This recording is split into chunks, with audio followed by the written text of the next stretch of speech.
Hi అండి, అందరికీ నమస్కారం. Welcome back to my channel. ఈ వీడియోలో జగన్పై ఉన్న కేసులన్నీ రద్దు సుప్రీంకోర్టు. పూర్తి వివరాలు ఈ వీడియోలో తెలుసుకుందాం. వీడియోని ఎక్కడైనా స్కిప్ చేయకుండా చివరి దాకా చూడనప్పుడు పూర్తి ఇన్ఫర్మేషన్ అర్థమవుతుంది. వీడియోకి ఒక లైక్ కొట్టండి ఫ్రెండ్స్. వీడియోలోకి అయితే వెళ్ళిపోతాము.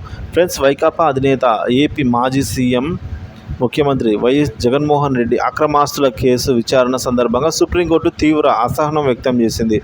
ముఖ్యంగా కేంద్రం దర్యాప్తు సంస్థ కోర్టులో దాఖలు చేస్తున్న అఫిడవిట్లో ఏమాత్రం సమాచారం లేదంటూ తీవ్ర వ్యాఖ్యలు అయితే చేసింది. పైగా కోర్టు ఆదేశాల్లోనే తప్పులు ఉన్నట్టుగా ఈ అఫిడవిట్లో దాఖలు చేస్తున్నట్టు వ్యాఖ్యానించింది. జగన్ అక్రమాస్తుల కేసు విచారణను వేరే రాష్ట్రానికి బదిలీ చేయాలి అంటూ మాజీ ఎంపీ, ప్రస్తుత టీడీపీ ఎమ్మెల్యే రఘురామకృష్ణంరాజు పిటిషన్ దాఖలు చేశారు. దీనిపై గత కొంతకాలంగా విచారణ జరుగుతోంది. ఇందులో భాగంగా బుధవారం కూడా విచారణ జరిగింది.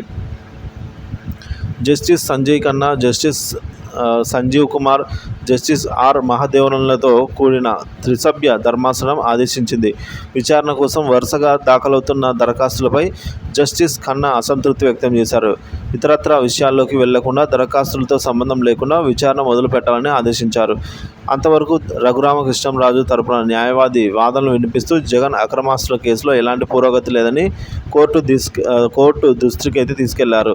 సిబిఐ దాఖలు చేసిన అఫిడవిట్లో 12వ పేరా చూస్తే దిగ్భ్రాంతికి గురవుతారని తెలిపారు.